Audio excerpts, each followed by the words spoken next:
Di lahan sekitar 3/4 hektar ini terhampar bunga celosia atau bunga jengger ayam yang sangat memanjakan mata.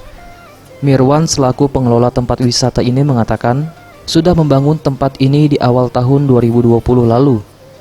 Tetapi terkendala adanya pandemi COVID-19 dan mencegah adanya kerumunan libur akhir tahun, maka tempat ini baru dibuka pada tanggal 31 Desember 2020. Tempat wisata yang berlokasi di Jalan TNI Dr. Haji Ibnu Sutowo Talang Kelapa ini sudah menjadi tempat pilihan masyarakat Palembang untuk berwisata walau hanya memandang dan mengabadikan momen keindahan hamparan bunga celosia. Ditambah dengan biaya masuk yang hanya Rp10.000 membuat tempat wisata ini ramai dikunjungi, di mana dalam satu hari bisa ada 1.000 pengunjung.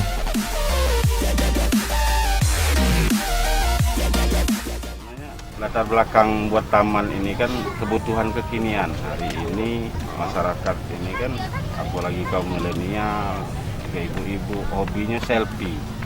Zaman Android, zaman ini kan kadang-kadang kita lihat di pinggir jalan ada ilalang berkembang, orang foto. Kadang-kadang ada pemandangan dikit, orang foto. Dari latar belakang itulah mungkin kami pikir ya ini sebuah peluang, kenapa tidak kalau tidak kita sediakan sesuatu yang menunjang untuk kebutuhan memang orang hari ini, ya mungkin untuk foto-foto.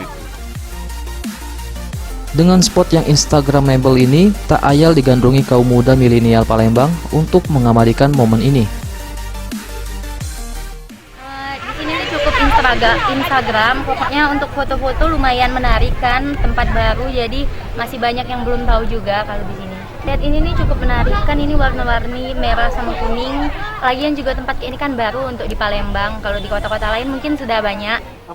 Taman bunga celosia mulai dibuka pukul 9 pagi hingga sore hari dan direncanakan akan ditambah fasilitas permainan anak dan memperluas spot area berfoto dengan harapan bisa memberikan warna baru bagi masyarakat Kota Palembang. EZVM, Sriwijaya TV.